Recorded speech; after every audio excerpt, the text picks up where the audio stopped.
Urbanisasi di Indonesia terus meningkat. Data BPS mencatat, lebih dari 56% penduduk kini tinggal di kawasan perkotaan. Dan angka ini diproyeksikan naik menjadi 66% pada tahun 2035. Pertumbuhan ini memberi tekanan besar pada transportasi publik. Namun, pemanfaatan transportasi umum masih rendah. Contohnya, di Jabodetabek hanya sekitar 2% perjalanan harian yang menggunakan transportasi publik. Salah satu faktor utama penyebabnya adalah tingginya tingkat kepadatan penumpang. Kondisi ini bukan hanya mengurangi kenyamanan, tapi juga menimbulkan resiko bagi kesehatan, keamanan, hingga efisiensi waktu perjalanan. Untuk menjawab permasalahan tersebut, kami bertujuan untuk mengembangkan sistem berbasis kecerdasan buatan yang mampu mendeteksi tingkat keramaian penumpang secara real-time. Sistem ini menyajikan informasi kepadatan dalam bentuk presentase yang mudah dipahami, sehingga dapat membantu pengguna dalam mengatur perjalanan mereka. Sistem ini adalah aplikasi crowd detection dengan memanfaatkan model You Only Look Once atau YOLO.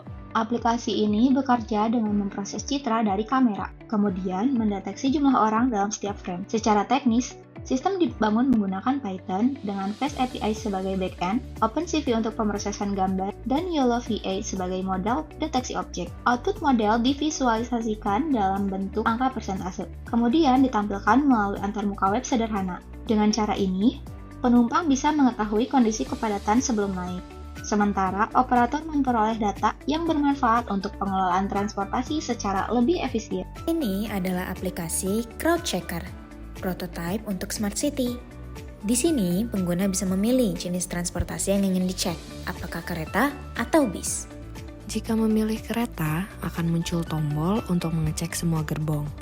Kemudian, aplikasi akan menjalankan model deteksi orang pada gambar dari setiap gerbongnya. Di halaman ini ditampilkan hasil analisis jumlah orang di setiap gerbong.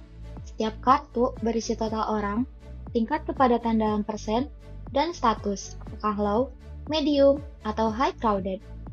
Aplikasi juga memberikan rekomendasi gerbong dengan jumlah penumpang paling sedikit, agar penumpang bisa memilih tempat yang lebih nyaman. Jika menekan tombol detail, sistem akan menampilkan gambar asli dengan kotak deteksi di setiap orang. Kotak hijau ini dihasilkan oleh model deteksi, misalnya YOLO, yang mengenali posisi orang dalam gambar. Jika memilih bus, pengguna dapat menekan tombol Check Bus.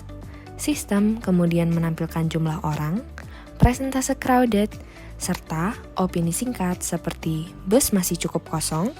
Di bawahnya, ditampilkan gambar dengan bounding box hijau yang menandakan posisi penumpang yang terdeteksi.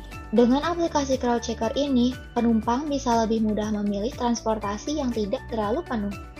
Prototipe ini dibangun menggunakan YOLO untuk deteksi orang dengan backend Python dan tampilan front-end berbasis web.